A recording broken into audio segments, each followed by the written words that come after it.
What is up, podheads? Tony here, Podio Slate Podcast, back with another episode, another conversation, another evening of nerdery, another day of nerdery, because we have them every day. But Anthony, you and me, what are we doing? We got a good time tonight?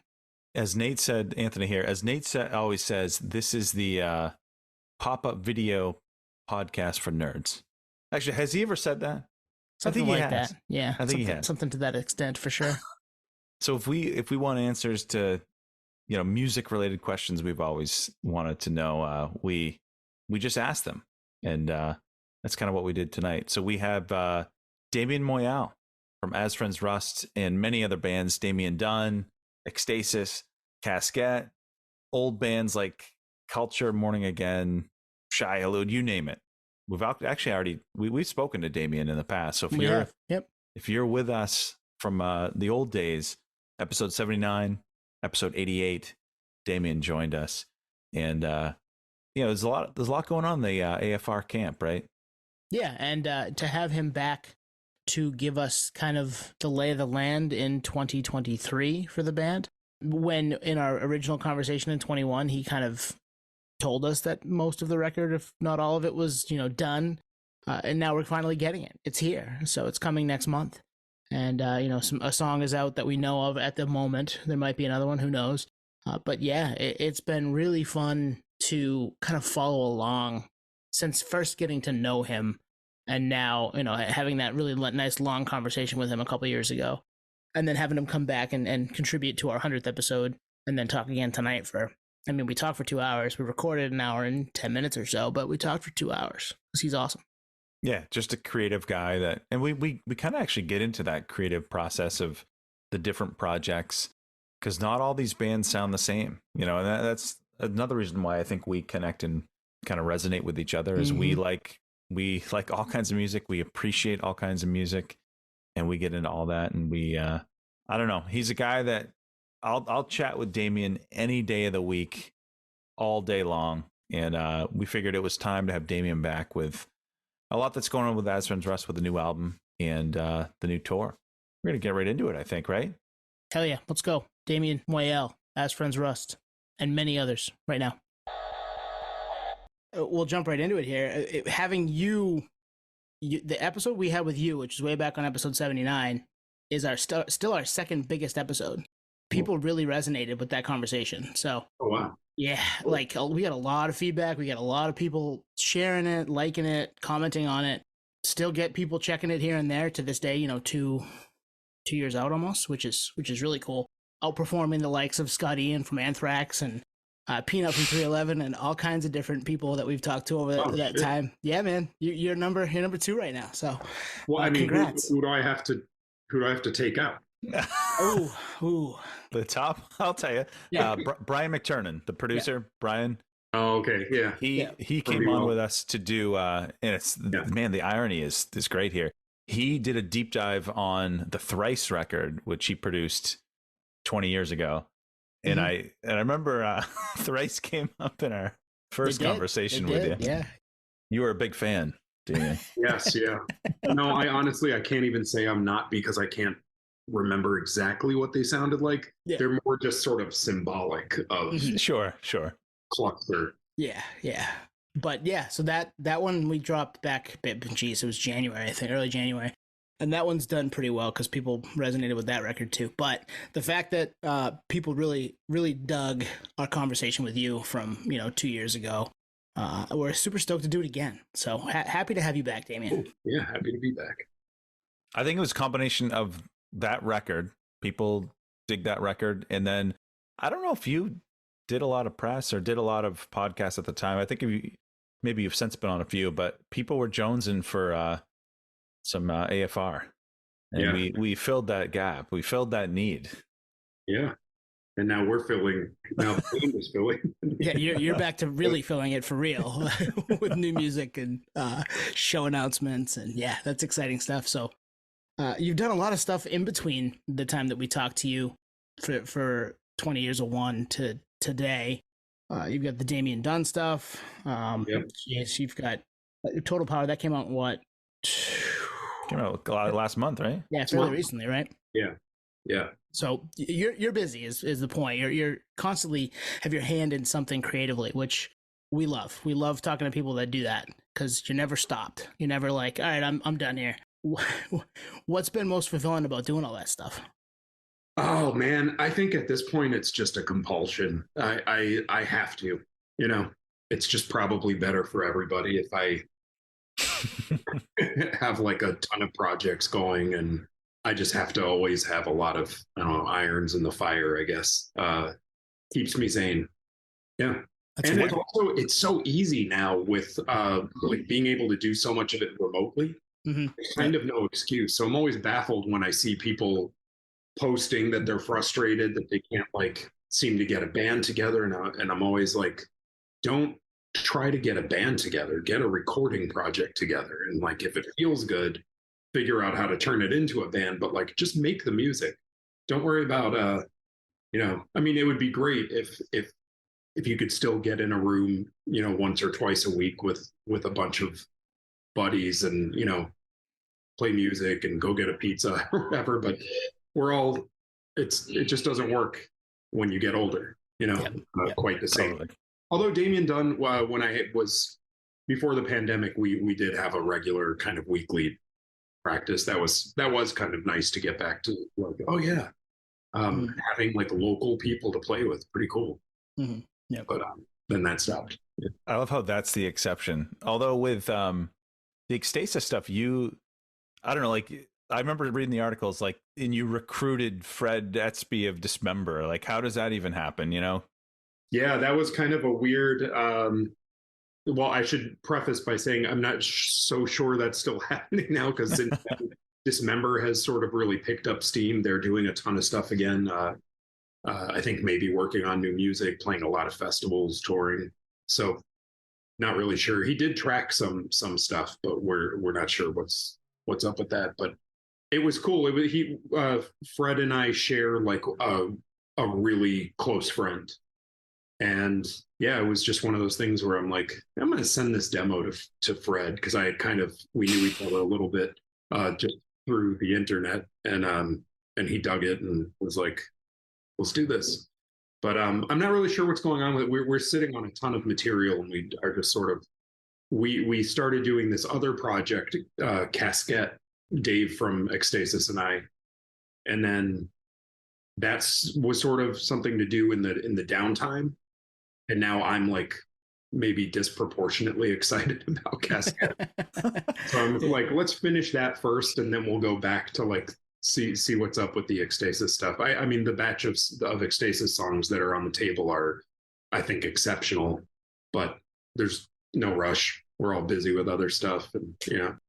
You said downtime, and that made me kind of chuckle, just because where do you have downtime, man? Like, between this and As Friends Rust and Damien Done and Ekstasis, man, you're a busy guy. So that makes me laugh. I guess I sort of compartmentalize it.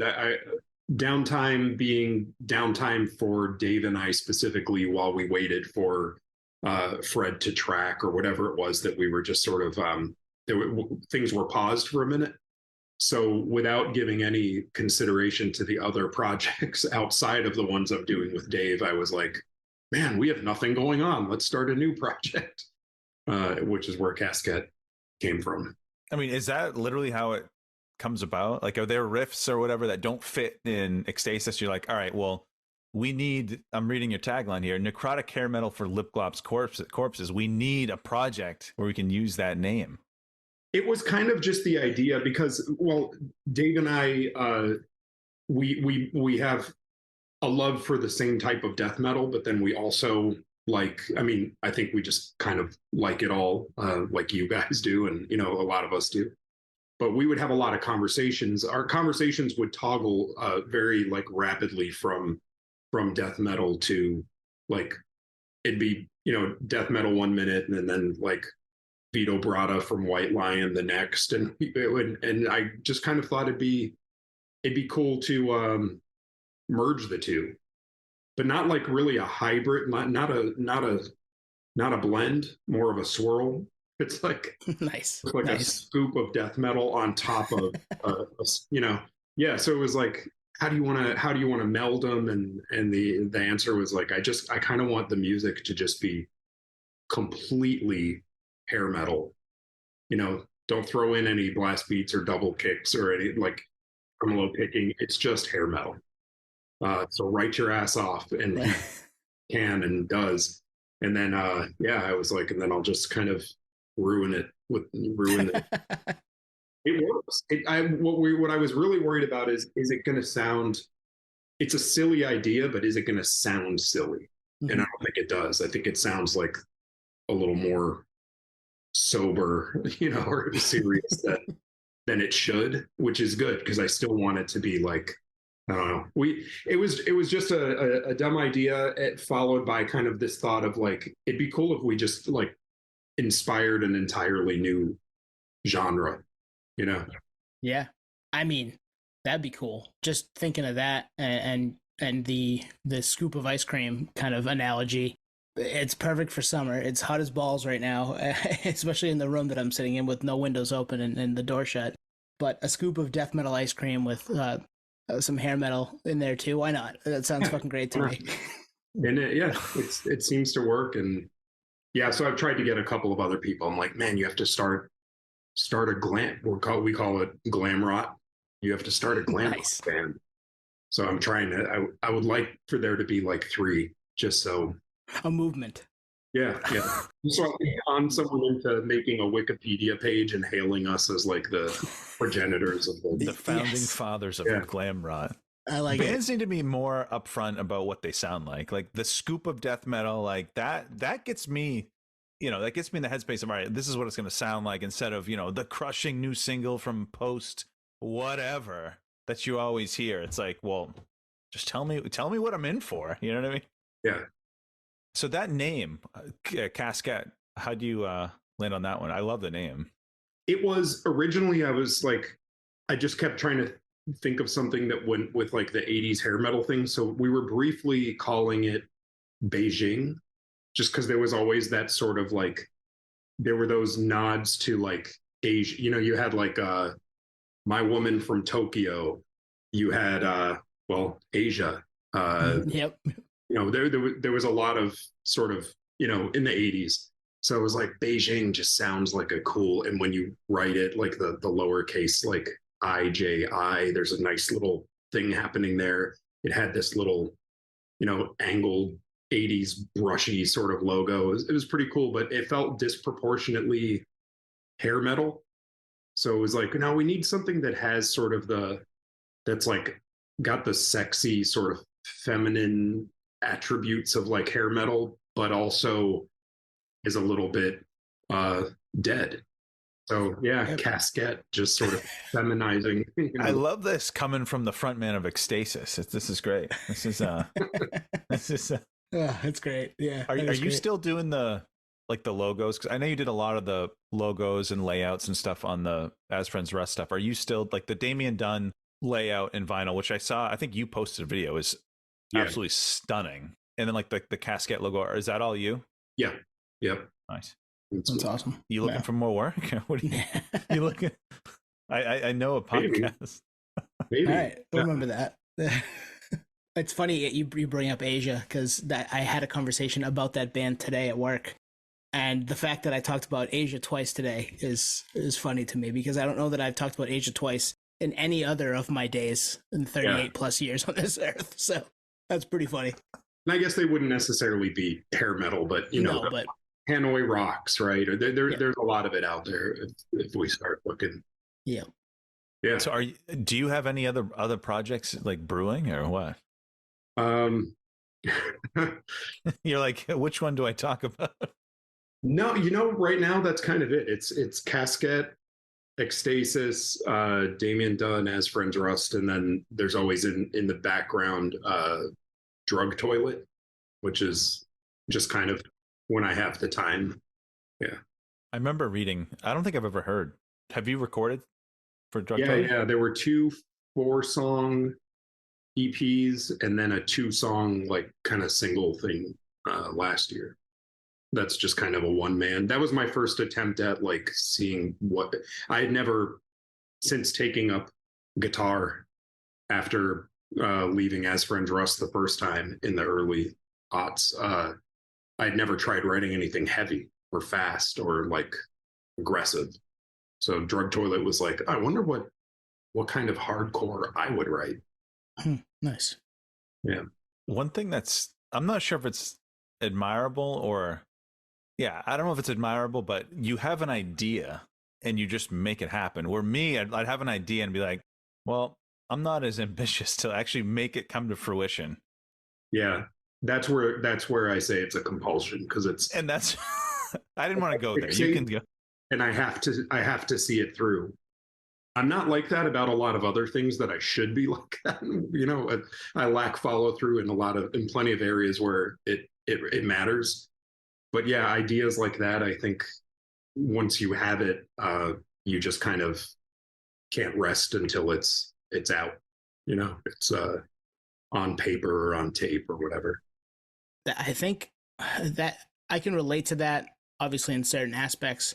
If I've started something, I need to finish it, whether or not I like it, you know, whether it be a TV show or a record or a book. I'm like, if I don't finish that, it's going to be hanging over me that I didn't finish it. It needs to be done. Yeah, unfinished business, right? Yeah. I know that feeling. It does. It haunts you. Yeah, I'm definitely like that with TV and movies. I'll watch the worst shit just because I can't, you know, and my wife's not like that at all. She's like, let's just stop, find something else. And I'm like, I can't. Yeah, this needs to be finished. Yeah, I will think about it for the next month if I don't finish it. I'm just going to finish it. Then I don't have to worry about it. Yep. Are you familiar with Tim Ferriss? You know, he's like the life hack guy. He wrote the 4-Hour Work Week, 4-Hour Chef. Yeah. I read he, parts of that years and years ago. Yeah, I think it's in 4-Hour Work Week. There's a chapter that's the art of non-finishing, and he encourages you, like, if you're at a movie theater and it sucks, walk out. If you're reading a book, put it down. If you're watching a movie, put it down. And I kind of like it. Like, I used to be, you know, when you're growing up, it's like your parents like, you know, finish what you started, but if it sucks, put it down. Yeah, not a bad idea. There are things that you can put down, and that's fine. So I've done that with books more recently, as I don't know if matured is the word. Maybe it is. Where I'm like, all right, I am just struggling through every page here. I'm not enjoying this. I don't need to continue to read it. I have 13 more books in there right there that I am excited about maybe starting and liking. So yeah, I know that. I think we get there, right? Yeah.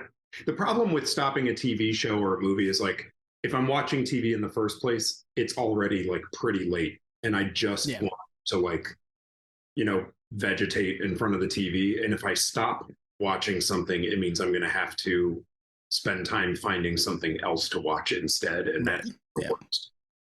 So just stick with the shitty show. I'm not like scrutinizing even when I select.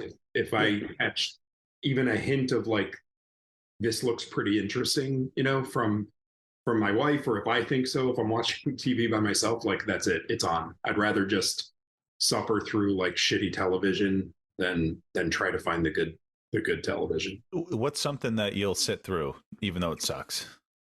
Well, it's subjective, because I think this is like incredible television, but I'll watch all the Teen Mom, all the Oh wow. Yep. Yeah. All the I've done that before. Spin-offs, Family Vacation, all that shit. What else? You don't have to think, right? You're just like, all right, this is what's happening right now. I'm fine with it. Manifest. I started watching that a couple of weeks ago. I was like, it's shitty sci-fi, which, like, a lot of sci-fi is pretty mid quality to begin with, which is fine. But I was like, there are a bunch of seasons. There's a lot to binge. That's what I need right now. And it has not been easy. I like a couple episodes in, I was like, this is going to be difficult, because I'm so like just not interested in anything happening in the story or the characters. Most TV that I watch, and I don't watch a ton, but most TV that I watch is junk. Like I watch The Bachelor in Paradise, and my excuse is my wife got me into them, but she stopped watching it, and I'm still watching it. And I mean, when we lived together, you weren't with your wife, and you were watching them back then. So nothing's changed. But it's an escape. It's mindless. and it's typically late. I'm with you. It's typically late at night, and I have like 2 other screens going on too. It's Okay, yeah. I like finding a Celtics game. That clearly a fan, but throwing an NBA game on, a late game or something, and editing audio. That's my unwind at night. So I feel you.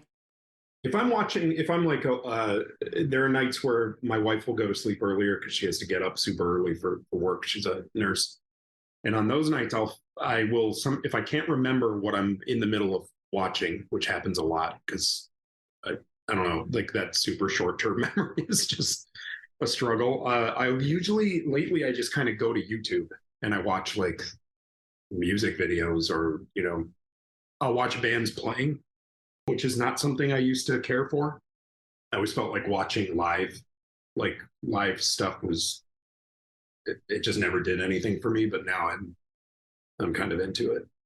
That's interesting to me because I have the As Friends Rust Strike Anywhere DVD. So like that's do you not like that? Or I remember watching it once when it came out, and I was pretty disappointed in like my performance, because I remember it was like those were dark days for the band, for me and the band. And I remember being really, really like way too high before playing.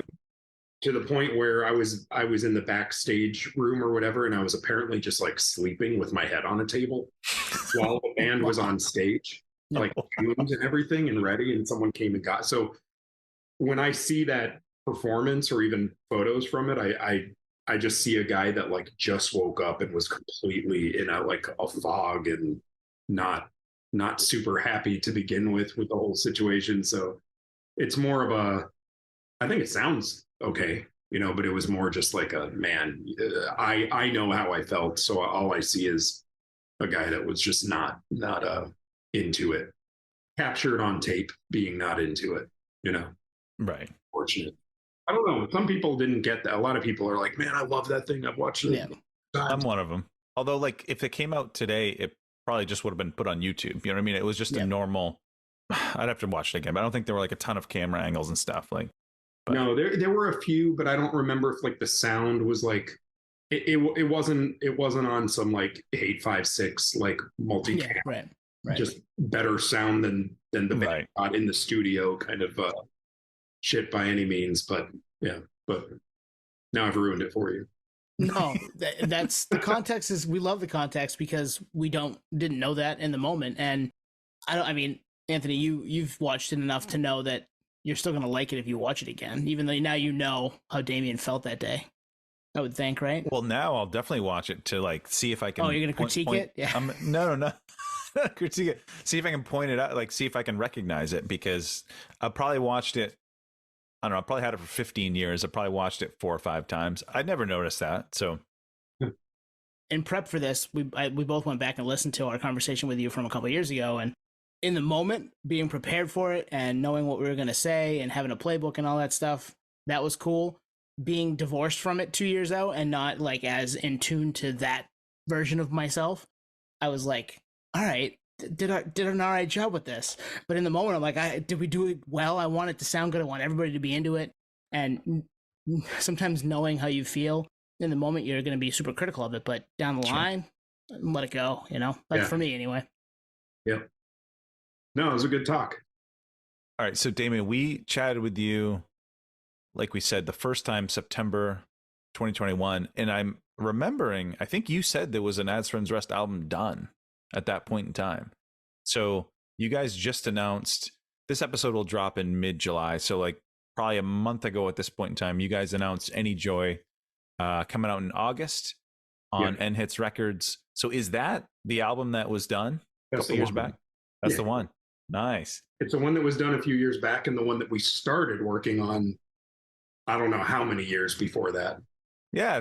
So let's dig into that. So like Young Trophy Band comes out in 2002, you leave, and then like what's the earliest that this new one was worked on? I left, early 2002. They did a couple more tours with a different singer to fulfill some touring obligations, changed their name to Salem, and that was that. 2008 is when we did our first reunion. We did a show in Gainesville and then a week in Europe. And then that's when we started talking about doing a new album. So I definitely don't want to make it seem like the new record is just a bunch of old songs. Right. It's not. Yeah. But the process started that far back, 15 years ago. That's when the conversation started. I would say a year or two after that, probably 2010-ish, is when Joe and James, the two guitarists / songwriters, started sending riffs. We did that for a couple of years. It was a little frustrating because I think like the home recording thing was still new to some people, and it was just like, click, yeah, but turn the click off when you send the. So it was like, it was kind of messy, and it was hard to parse through like all the stuff being put on the table. And then we would have these conversations where it was like, all right, this isn't working. We need to get them to write like full songs. Send a full song. It's good. It's in or it's out. And if it's out, just send another song. Like, let's not do this parts thing. We live in like 4 different states, 5 maybe at the time. So it took a while. And there were a lot of stops and starts and people getting, having kids and doing other bands and moving and, but there was always a folder just slowly kind of songs were accumulating in this folder over the course of years. And then I think we finally got kind of more serious about it around like 2019, probably finally was just like, all right, there's a lot of shit in the folder. Let's not even go back and listen to it. Let's just write a bunch more. And then let's listen to all of it and let's pick. And I would say there were probably 15 or 16 songs in the pile when all was said and done. And we chose less than half. Right on. The Google Drive is running out of space. Yeah, but it was also like, I think it's kind of on brand for us where we just, after so many years, we wanted to just cut this shit and just get right to the point, and the 7 songs, it's a pretty short running time for an album. It's 7 songs. And we were like, look, we toured on the same 7 songs for like 2 years in the late 90s. We can, putting out a new album of 7 songs is like, that's pretty good for As for Interest. And I also have a weird I was just talking about this yesterday. I don't know that, I think we're doing this because there were enough people who seemed to feel like the As Friends Rust catalog should be a little bigger. It'd be nice. I'm one of them. Songs. Yeah.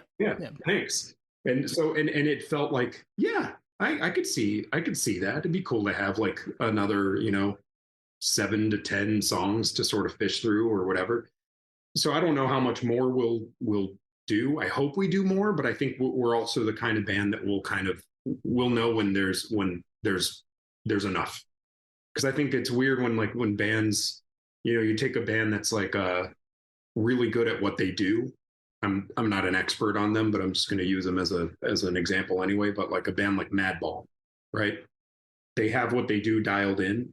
I don't know what their catalog looks like, but I would imagine it's probably a bit bigger than it really needs to be. You have bands that are great that have huge fan bases. Their shows are packed, but maybe none of those people are necessarily asking for more. There's plenty of those bands for sure. Yep, absolutely. Yeah, there's plenty. And when you're so dialed in and you're doing what you do so well and it's so consistent, yeah, you don't need that much of it out there. And some bands probably should just do a record or two and call it before they oversaturate their own catalog. And I think I don't know if this is like where we've reached the limit after these 7 songs necessarily, but I think there was definitely, it was feeling a little light. The basket of songs was like a little, yeah, we could throw a few more in there. So you started getting serious about it in 2019. Obviously, we had the pandemic. We don't have to get into the pandemic too much. Everybody's talked about the pandemic forever, whatever. But why now with the release of it? Like, what led you guys to August of 2023? Oh, because 2019 was 4 years ago. Right. That's just kind of the pace what happened in 2019. We picked the two songs to record in early 2020, just to sort of, I think that was more just to like show, to like shoot a flare into the air, just like, we're here. So once that happened is when we started looking at like the rest of the songs and just being like, all right, let's vote. And then once we did, I think we paused again. We decided, all right, there were 8 actually at the time. There were 8 songs that we were going to do. And then we felt like that was enough of a feat in itself. Just being able to like, unanimously arrive at like, these are the 8 songs we're going to do. So we took a break for a couple years, just, congratulate ourselves for voting. I like that. Whatever. And then, much needed vacation, like, right? What did it was we sort of felt like summer of 2023 would be a good time to like tour if we had a new record to tour on. So now let's back away from the finish line, and let's like reverse engineer the timeline. And we basically were like, oh shit, we need to start tracking like now. So we did, and that was it. So you're going into multiverses and different shitty sci-fi television shows to get to this point. I love it. Yeah. Well, Damien, I remember a lot because I really enjoyed our first conversation. The lineup that did this new album is the second lineup, which is the one, to quote you, had no ambition the first time around. Yeah. So that continued years later. Yeah, it's been, well, the third lineup, which did one, and the final EP was very prolific. That album came together so fast. The EP was like right on its heels. Tours booked. I think there was a lot more consensus around just being productive, making decisions quickly, moving forward. Whereas this lineup, which was the lineup before that lineup at the time, we were the right guys, but we would get in our own way a lot. We'd sort of like, there were problems coming to decisions. There were problems like reaching consensus about anything. You had overthinkers and you had naysayers and you had people like me who were just like impulsive and just kind of going into everything sort of half cocked, and so it was just kind of a mess. And we did a lot in our time together with that lineup, but we didn't get around to writing very many songs. We played a lot, we toured a lot. So this was kind of cool because I think it was that unfinished business thing for James and Tim. Joe was in the third lineup as well with me, but James and Tim were out before that album was ever written.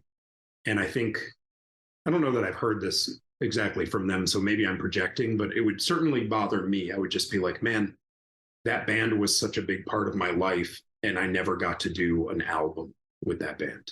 And totally. Yep. So now it was just kind of like, we got to do this. I mean, we have to write the record that we never wrote at the time. And it's cool because it's sort of they've since gained an appreciation for the songs that follow, like that came after them. We've been playing some of them for years, and we've made them ours. And I think they can recognize that like the DNA is still there, and they've made it theirs. And then this album is cool because it's sort of it's like our era of As Friends Rust, but through the filter with some of the tightness of the latter era. I don't know, but also kind of like neither of them. It's maybe a little meaner. Well, and some, we're all older now too, right? 20 years have passed, and everybody is. I would imagine there's some stuff that is just in the past, and you're not worried about it anymore. So you can come to this point where you can make music and play shows and be happy to do it again. Yeah. And I should say, even if it wasn't unfinished business for James and Tim, maybe it didn't keep them up at night that they never did an As Friends Rust full length, but it kept me up that I didn't do one with them. It was like, I like one a lot, but I always was like, that just wasn't, it should have been, like that lineup should have done one too. One, that whole thing could have happened.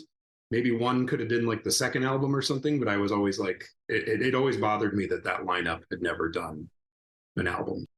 So I'm curious, like, were you with this new album? And I know a lot of the ideas for the songs, were formed years ago, but were you thinking about what you wanted it to sound like? Because I remember you saying like James was more in the Lifetime Get Up Kids camp, and Joe's a shredder, and Tim is more of maybe an indie like Juno 44 guy. Yep. So you have all these influences melting. Was it just to satisfy everyone, or was it, hey, this is what we think this album should sound like, or was it just, hey, this is what we got, we're going to run with it? Well, because I'll say this, the single you put out, we love the song, but it sounds like it's always been there. It sounds like this is a perfect addition to the catalog. That's how I feel about it. So I would say that, and I don't know if we used necessarily that language, but that general feeling was kind of really our only metric. We didn't want it to sound, we didn't want to rewrite old material. I think really it was basically like, it just needs to sound like us. It needs to sound like an As Friends Russ song. And I've said this a million times, but As Friends Russ had the benefit of changing almost from release to release a little bit. So stylistically, definitely, we have a lot of leeway. Yeah. It's a big playground, in terms of like our sound. So I think we're finding that it's hard for us to not sound like As Friends Russ. And then the other thing, the only other kind of like rule that I remember making when, and I should say it felt weird even to have a discussion where we said like, how do we want to craft these? Like, what are we going for? Because I've never really, that's not a comfortable conversation to have. I don't want to ever admit that I've had that conversation. It's supposed to all just like flow naturally, and it's right. But like this was like, no, we can't do that because we're old, and it's so easy to get it wrong when you're a bunch of old guys doing a comeback record. So we have to have this conversation, even if it makes us uncomfortable. What do we want to sound like, and how are we going to write that music? And then basically, I think the only thing that we really, really collectively like landed on was it can't be weak. Like a lot of bands, I think after so much time might write an album that's just like a little self-important or a little too melodic and tiny little, notes, and a little like too mature and grown up, and like look at it like, I know you remember us as a punk hardcore band, but like, check it out. We really like, I don't know, like what, we wanted to go kind of I remember using Propaganda as an example, where I was like, I want to be that band of old guys that only gets faster and harder and darker and meaner and tighter as they age. And you're not talking about, hey, we're back, or we have nothing to prove, and which happens. Yeah. We've been trying to avoid that language also. It's just like, I mean, it'll say it's our first album and whatever, but it's kind of just, we just want to just put it out there and not draw attention to the fact that we're a bunch of old guys doing a reunion, because maybe we can slip that under the radar, to some younger people who will hear it and just be like, this sounds fresh, Yeah. And I think that was the other thing. We wanted it to sound, we're a band from the 90s and early 2000s. We don't want to play music from the 90s or early 2000s. You're going to get that anyway. You're going to, because there is a certain type of, sonic aesthetic or whatever to our stuff that was born in that era. You're going to get those notes, but we don't want to do this whole like throwback melodic hardcore or emo scream. There are a lot of bands like doing a very throwback thing, and it's like so faithful that it sounds straight off of a reel to reel from like 1998. or whatever. And we don't want that. We just wanted to write, I don't know. We just wanted to write songs that rocked. And honestly, when we were voting songs out of the pile, it was basically like too soft, too slow, too melodic, too notey and tinny, too cute, too indie, too poppy, too emo, too whatever, too Gainesville, And then there was that little handful of songs that was like, this is good. These are the songs that satisfy that sort of thing that I think we always had, where it's like, what are these songs?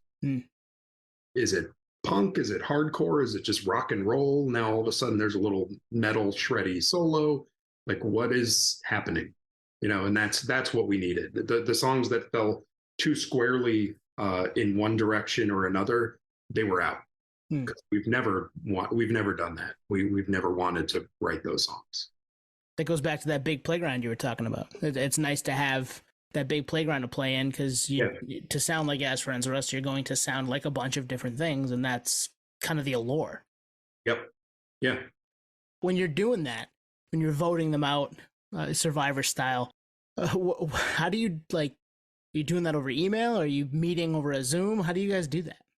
I think we just we had a Dropbox folder with all the songs in it, and it was like, I think we may have started with which ones do we want to rule out, and it was interesting because like everybody sort of I think you can spot the weaker songs, and I think we all pretty much agreed on those, and then from there it was like, all right, well, we have these 10 or 11 left. We don't need an album to be that long. I like 10-song albums, but I also feel like if we have a 10-song album, there's a risk of people just being like, man, this is really good. And then around this 8th song, just being like, all right, time for something else. So we wanted to kind of like end it before they had a chance to get bored. So yeah, I don't quite remember. I remember there being some little graphic that I had made with like highlighted lines, and it was sort of a like capturing the ballot results and showing which things like fell off and didn't make the first cut, and now we were down to, but yeah, we picked 8. One of them just sort of didn't come together, and we figured it was probably for good reason. We were like, fuck it, 7-song album. Well, comeback albums, that's what we want to call it. Comeback albums can be tricky, like one of my favorite bands of all time is Hum. They came back with that return album, Inlet, in 2020. It was like 22 years. It's 8 songs, and it's fucking perfect. You know what I mean? It didn't need to be any longer. Second best comeback album. What's the first? Slow Dive from 2017, I think it was. The self-titled Slow Dive album. Yeah. I haven't heard that. I'll have to Inlet is the only other one that I can think of that comes even close to like, yeah, I think those are the two, definitely the 2 best comeback albums I can think of. It was a surprise drop too. That was the Inlet made me a fan. I never was a fan of Hum, and then that album drops in 2020. We're doing this. We're probably 2 months into doing this, and Anthony's like, "You got to listen to that." And I was like, "All right." So I listened to it while doing overnights at my job, and I was like, "Wow, this is fucking great." And that can go so wrong. Exactly, and that's my point. Is it's a gamble, but at the same time, you have the luxury of time and experience, and also learning your instrument more. Like, I know Joe's always been a shredder, but he goes off on that new song at the end. I assume that's him. Yes. Yeah. I couldn't believe my ears the first time I heard that. Yeah, that little run. I was like, that's the fucking coolest thing we've ever done. You were looking for that in Ekstasis. You were looking for that in Caskette. Yeah. And Dave's a shredder too. Now I'm just like, man, this is awesome. I got Tyler and Damien Done just putting solos on everything. Joe and As Friends were Us. Dave. It's like, I never knew I'd be like such a like solo junkie, but now if I happen to be in a band with somebody who can play like that, I'm like, please just put solos on everything. Hell yeah. That's awesome. But yeah, it can go wrong, and I'm not going to throw out examples where it went wrong. I can think of a few. Another one of my favorite bands, I won't say their name. They I think it was like 13, 14 years between albums, and then the album sucked. It's like, at that point, maybe keep it in the studio, you know? Yeah, yeah. I feel like that happens a lot, and it's usually, I think the people in the band feel sort of pressured to, not pressured, but they want to show their maturity, but they go off brand when they do, you know, like they're not keeping their the character of the band intact. And that was the thing for us, is like we didn't need these songs to like read as mature, but I think they ended up just sounding more mature, because I think we sound a little older, maybe a little more disenchanted slightly, but there's still energy, and it's still a little poppy, and it's kind of yeah. And I'm still not sure what it is. I don't know.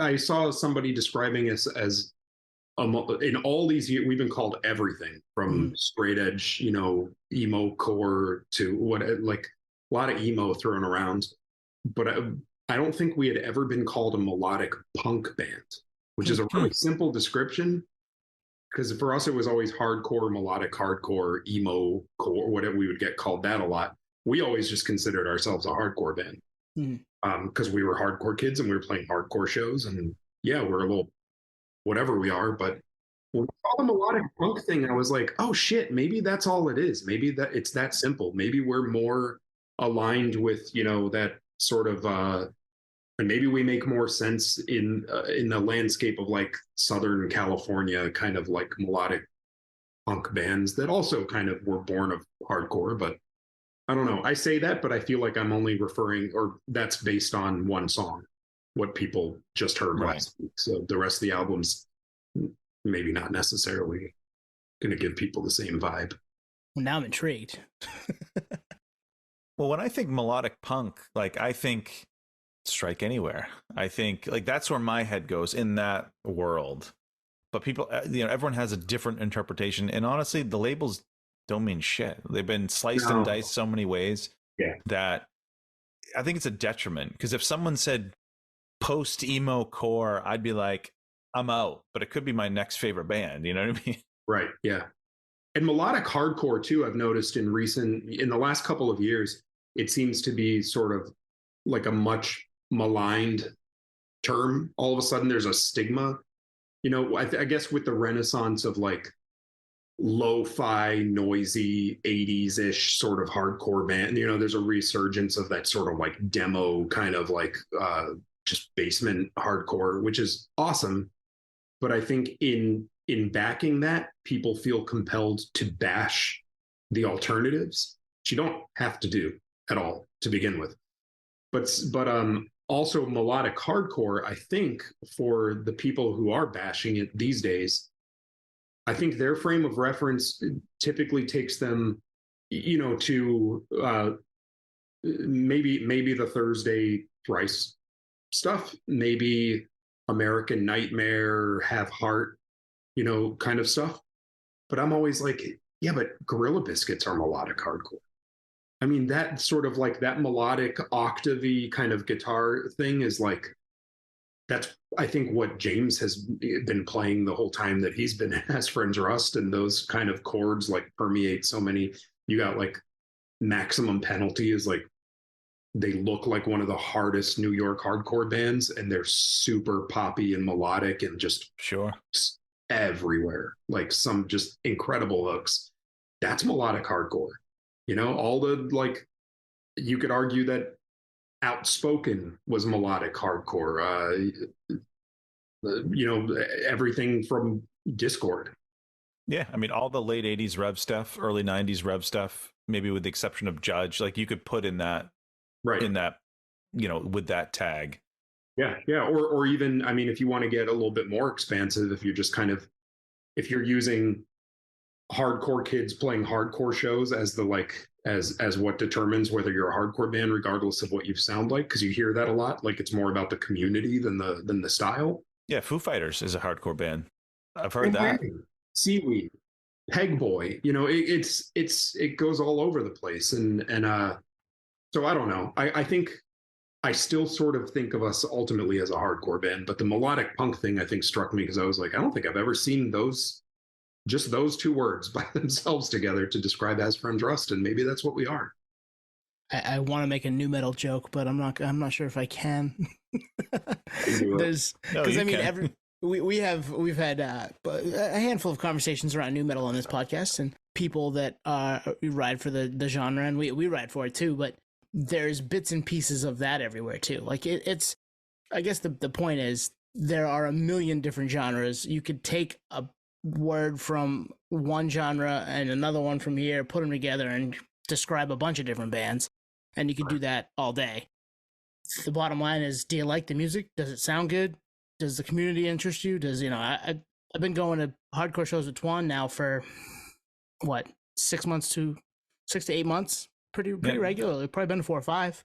Yeah, and I'm like all in. I'm like, this is awesome. Like, when's the next one? Let's go. So it really just doesn't move you. Do you like it? And if you don't, find something else. Don't worry about the label on it. Yeah, I think that's what it is. You're finding frequencies that appeal to you, or like colors that appeal to you, and we just keep fucking with it until it's a shade that feels right for us. And maybe it doesn't feel right for somebody else, but it seems to make sense for us, and it seems to get the seal of like, okay, approved, voted, track it. This is good enough, this feels enough like us to put out there in the world. And yeah, I don't know. But I think the question was about us like setting out to did we set out to make it sound a certain way, or? Yeah. And honestly, like my mindset in that question was, I was listening to the Greatest Hits album today, and Ruffian came on, and it was the first time my wife had heard that song. And I said, this is the same band that sang 10. That was my ringtone that you fucking love. She's like, wait, really? So there's, like we said, there's this big playground for As Friends Rust. So I'm curious if it was, hey, we have a mantra for the new stuff, let's stick to this, or, there's ethos for this new album. Because it honestly was like, let's just write some new As Friends Rust songs. Yeah, right on. We didn't necessarily want them to sound like anything, but we definitely had ideas of what we didn't want them to sound like, and sometimes it took having a whole song that Joe or James painstakingly, tracked and wrote a bass line for and a second guitar part for, and put some, like MIDI drum parts down just to kind of like illustrate the tempo or the idea. Sometimes it took all that work for us to just be like, yep, nope, not that one. And sometimes you just know, it doesn't even have to be like goal posts that are set ahead of time. It's just, you hear something, that's not it, and a lot of times a lot of you guys have to just be on the same page from the jump, whether spoken or not, Yep. Yeah. That's kind of what happened to the 8th song too, was it was a song that we all unanimously voted in. But I remember Tim calling me from the studio, and he was like, man, we tracked some scratch guitars for that, and I tracked drums, but it's just not really feeling right. And I was like, what's wrong with it? And he said, it's just not us. I'm like, but we all voted for it unanimously. And he's like, yeah, because we all liked the song. I think we liked listening to the song, but like tracking it and playing it, that's not us. That's not made for our arms. So it was out. Well, it's like if I'm out and about and I hear like a boy band single, I know all the lyrics, I enjoy the music, but with this podcast, are we going to have like the top 5 boy band songs of all time? Like, you can still like it, but it may not fit what you're trying to do, and I think that's very real. Right. Yeah. Although, Tone, if you want to do boy bands, I thought we were doing that at the end of the month. Actually, Damien, you're joining us after this for a boy band special, right? Yeah, 2 for 1 tonight. Sorry. I have one going right now. Yeah. No, I thought it's death metal vocals. Well, I mean, there you go. Perfect. That's shooting to the top of the boy band list tonight. Caskette. Yeah. I love it. But yeah, you come to the realization that you all like the song, but it's just not going to fit for this, for As Friends Rust or this particular project. does it just die? Does it just go away? Or does it get like, do you guys come up with a fake name and put it out under a fake band name? And it's the B-Sides album. You know? As Friends Rest B-Sides coming soon. It just dies, I think. I mean, I think like we sort of put it away in a little box to maybe revisit later. But the reality is, by the time we would ever get around to thinking about revisiting it, those guys will probably have newer stuff. And, you know, yeah. Especially now that we're sort of finally getting into the swing of doing this like remotely and recording remotely. And, you know, we did those 2 songs in 2020 and now these 7. And it's feeling less daunting to us as a band collectively than I think it did years ago. And we're starting to realize like, oh, that's how all those bands were just cranking shit out from across the country or across the world. Pretty simple. And we talk often enough that it doesn't feel super, things aren't done in silo. It's not like there's no communication and we're just coldly sending it off to someone else that we haven't spoken on the phone with in 3 years. But, you know, we text each other all day long. We have these conversations, like exhaustive conversations about every little thing. So it kind of feels like we're in a room together. You saw my wheels turning. That was kind of my next question. Was just, so yeah, you're doing the remote thing. Is it a constant line of communication, or is it, you know, one and done, and then we'll talk in 3 months? But obviously, it's a constant line of communication.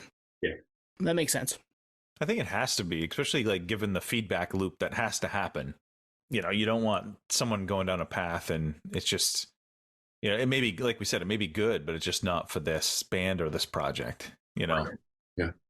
Well, because, you know, you're conversing over the internet, and then at some point there's a flip that switch where you're like, all right, let's play shows now. I saw you guys have European tour booked. You're playing the Fest.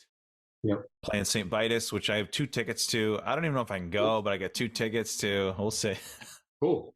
So how does that? Because I know you guys have played the Fest in the past. You played Vitus in 15 or 16. 15. Yeah. We played Brooklyn again in 19 at the Kingsland. You know, following that 2008 reunion, it was just kind of yeah, let's do this again sometime. And then we would wait for somebody to invite us, you know, to something, and we'd plan accordingly. And then we would kind of, we didn't pursue any shows or, you know, we don't like to impose, so we don't invite ourselves on anything. And we're like, if somebody wants us, they'll ask us, you know, and the Fest invited us in 2015. But we kind of knew that this year we were like, all right, summer of 2023 or fall or whatever, let's try to make it to Europe. And we were originally, I think, trying to do it in time for like the festival season, but we were late to everything. So we were like, all right, let's just do like a tour, a week and a half, you know, we'll each dedicate some vacation time to that. And then we'll pick up a couple of other shows since we're going to have a new record out. And yeah.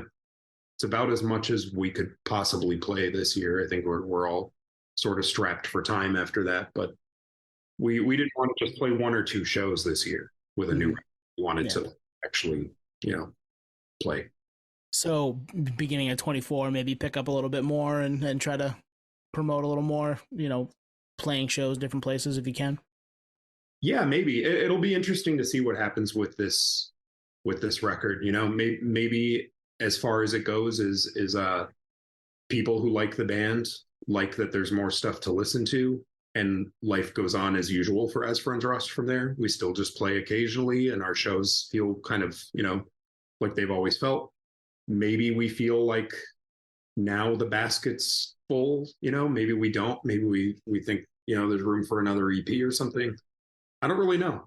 I'm hoping that in 2024 we'll you know, we'll play a couple of cool festivals and, you know, a couple of other out of town shows. We don't really know how to do that in the States, though. We've always been, well, since reuniting, we've been pretty bad at that. We're like, we're not going to tour in the States because we just don't have it's too big, you know, and we don't have the time. I guess we could dedicate like a week to an East Coast thing or something, but we basically just wait for somebody to say, would you consider coming out and playing this show? We can help cover this much. And then we just kind of crunch the numbers. And if it doesn't feel like we're going to completely lose our asses, we're like, yeah, fuck it. Let's go to New York or, whatever. So I don't know, maybe there'll be something next year. Maybe we'll play a few new places in the States, but. Well, I think the average fan doesn't really appreciate that. They don't realize geographically the US can be a challenge if you're looking to, jump on both coasts.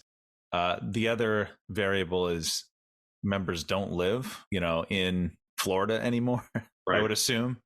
So even just to, if you go on a tour, there's a home base. I'm sure you got to meet, or you meet at the first gig. Like there's a lot of variables there. And then we've heard from folks on, guests on this podcast, the price to rent a van, even in the last 3 years, has gone up to the point where, we had a solo artist that, he's, at the end of the day, the money's funneling to him. He couldn't even make it work. And he was on a major label at one point, so it's a lot of variables. I mean, we get it. So to get what we're getting out of As Friends Rust in 2023 is like incredible and remarkable. That's why I really do want to get to that Vitus show. Yeah. And that's also part of the appeal of playing Brooklyn, besides the fact that we have a bunch of friends there and it's New York and, like what better place to visit.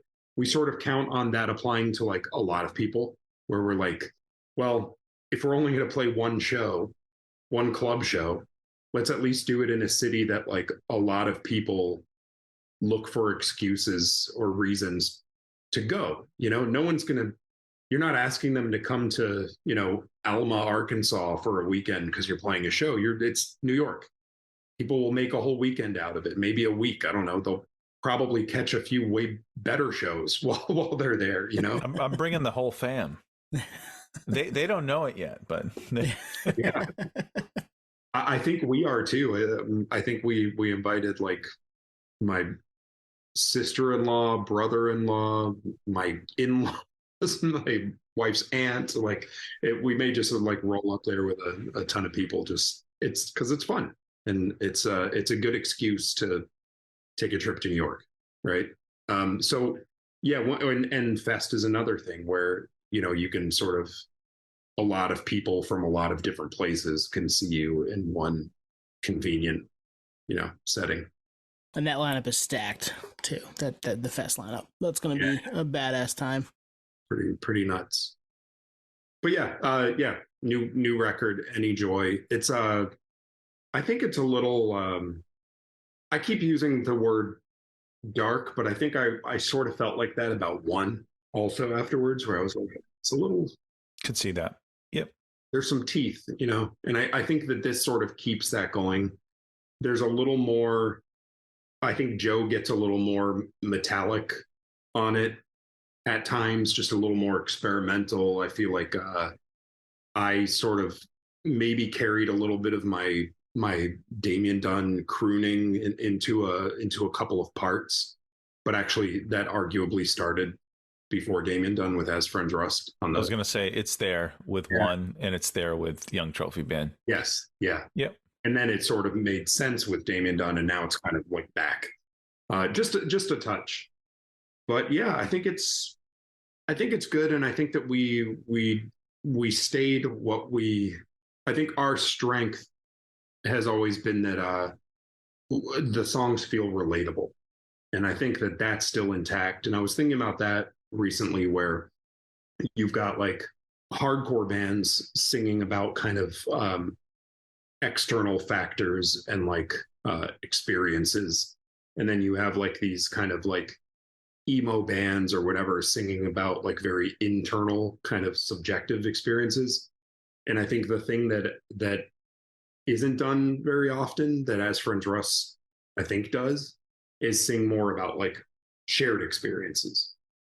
So that's kind of what Up From the Muck in 2020 was, and that's what I think Positive Mental Platitude, the single we just shared, is sort of also like, it's more just kind of, they're more just observations about the world that we're like all living in together, and behaviors that we're all exhibiting, or and it's not even necessarily like a critique, just kind of, yeah, just an observation. Just, is that conscious, or does that just comes naturally?